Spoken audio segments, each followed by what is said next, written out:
really on completely recalibrating what the industry does. And we don't just need the facts in terms of the numbers, we need the stories about how people manage to get there. And we mustn't be jumping through too many hoops. We must be trying to do what's really adding value based on sense and science. And we can do that. We have an energy hierarchy, but it starts with people. People often talk about rebound effects in relation to energy stuff. We did it and it didn't work. In my view, a rebound effect, because people don't behave in the way you expected, is because you haven't understood the people. You haven't actually followed the hierarchy properly. Reduced demand, these are the passive measures. Only then do you increase the efficiency of the active measures. Then there's lots of waste to be avoided. In existing buildings, that's where you start. You don't start with a building by rebuilding it, by, tearing off the facade and putting it back. We try and get the darn thing to work, because we find the new ones don't work. Then you can start decarbonising the supplies. That's a very long way down the hierarchy. And also, don't do this thing for its own sake. Do it when you're doing something else, because the marginal cost is an awful lot less. And then also, people, particularly in housing, have been obsessed with reducing heat loss. But even in housing, the electricity is getting larger in the carbon footprint. And there's a lot you can do on the electrical side in existing buildings, exactly the same as the electrical side in new buildings. And you can make enormous savings. This week we had a complicated thing, but this was one that clicked. Half the demand, double the efficiency, half the carbon slide, you're down to an eighth of the carbon, so that gets you beyond the 2050 target. For some of that, we can do that fairly quickly, if we mobilise the multiplier effect, if we get these things going in virtuous circles.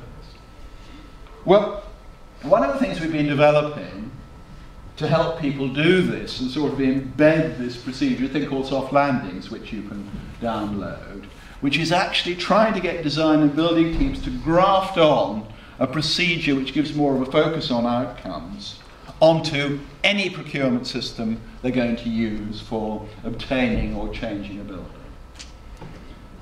And this is beginning to work. And what we're saying is actually to get it to stick. People are saying, we can't afford to do that. We're short of money now. And we're saying, we're short of money, you've really got to do things properly. You can't spend money on importing lots of kit which you then waste. You've got to get things right. So we've got to see this not as something you can't afford to do, but something you can't afford not to do. Which brings us to the final slide, which is about what we call the new professionalism, which is actually trying to bolt down what happens in going through the process so that people can get things which get stuck to the floor. So, I don't know how many of you have been directly involved in the design and construction process. I know some of you have, including Holly. But how many others have you?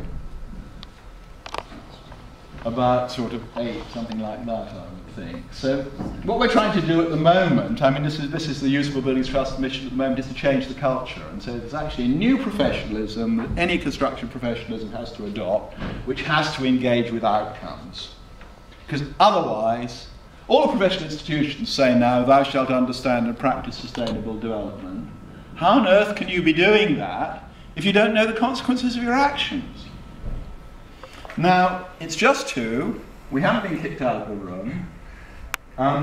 So we can take a few questions here. But I did add one final slide, actually, I think I did on the train, which was talking a bit more about integrating research with practice. And it might be useful to show that if you're patient. So would you like to see the slide, or would you like to talk? Yeah. Okay, the final slide. This is a project.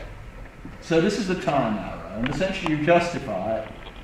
Then you decide what you want to do, discuss it with the design team, get it designed, then you get it done.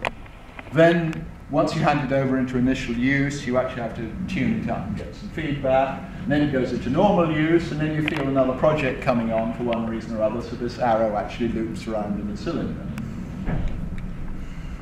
And so what you've got is the client's mostly involved there, and the design and building team is mostly involved here, and the users and facilities managers mostly involved here, but they need to dovetail. And so what we've got is essentially, when people are working on a project, they need to be much more what Donald Sean called reflective practitioners. They need to be keeping an eye on potential outcomes. They need to be reviewing what they're doing against what they've done before and what other people have done before, and they need to be managing expectations through the process. So they need to be gaining better insight onto the projects that they're doing. So that's sort of real time for the team. Now what we find is quite interesting now is we're getting students, maybe some of them are here, who are actually getting closer to people who are doing this. There's somebody called Lisa Pasquale who's doing a knowledge transfer partnership, for example, at Oxford Brookes, based in an architect's archetype, where she's been looking at implementing soft landings in their schools project.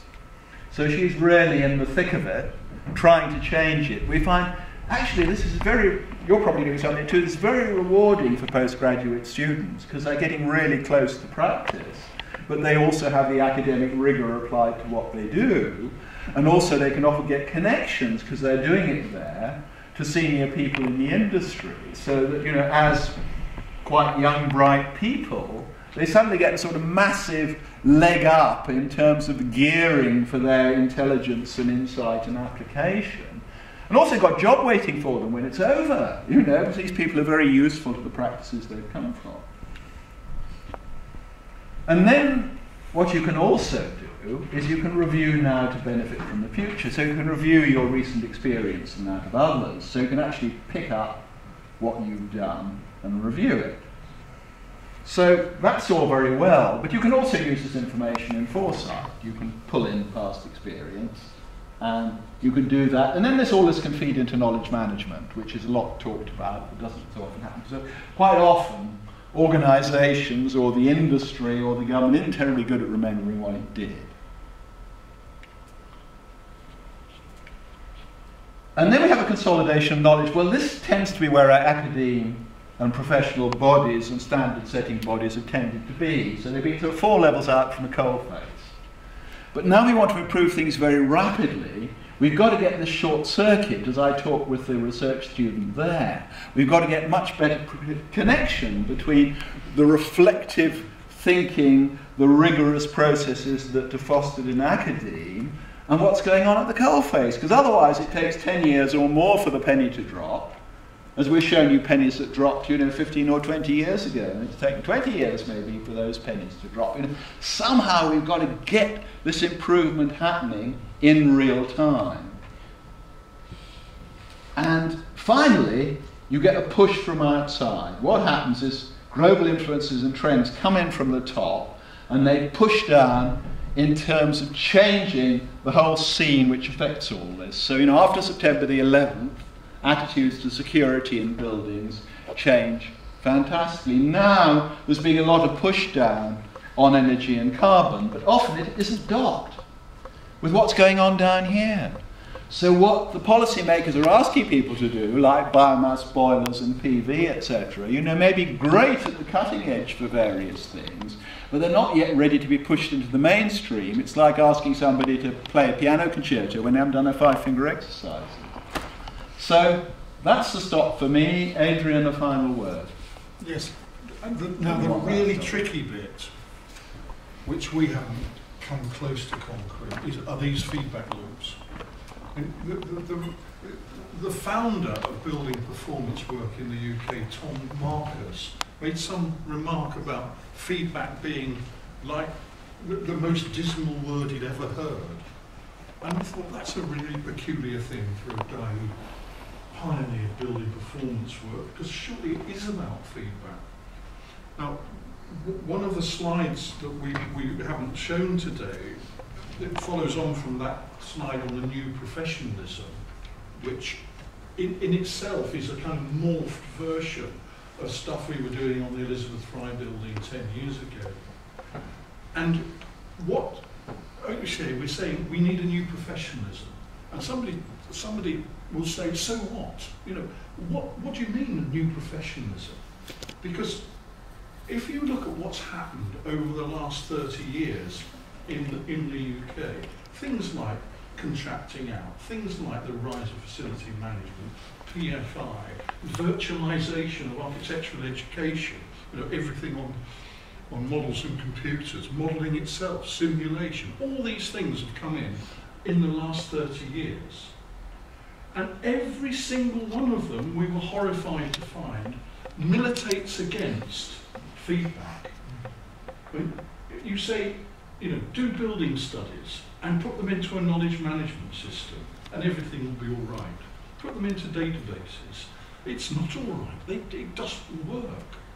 What we're saying is that yes, you need an ethical new professionalism, but you also need these frameworks, like the one we've suggested, soft landings, which broaden the boundaries between professions, which bring professionals together, which get them on the site, which means that they're closer to the clients and the users, and provide aftercare so that clients are not lumbered with a set of chronic problems that they can never fix, which is what happens with the sick buildings.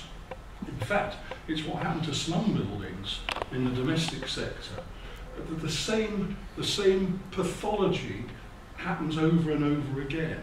And it is your generation who are going to have to solve this and going to have to deal with it and are going to have to quite radically overcome the professional mores of the past, which is, you know, why we are talking about an age of consequences. Well, thank you, and thank you everybody for your patience. And we're here for questions, or we can go out for questions. Holly, I don't know how you want to manage it.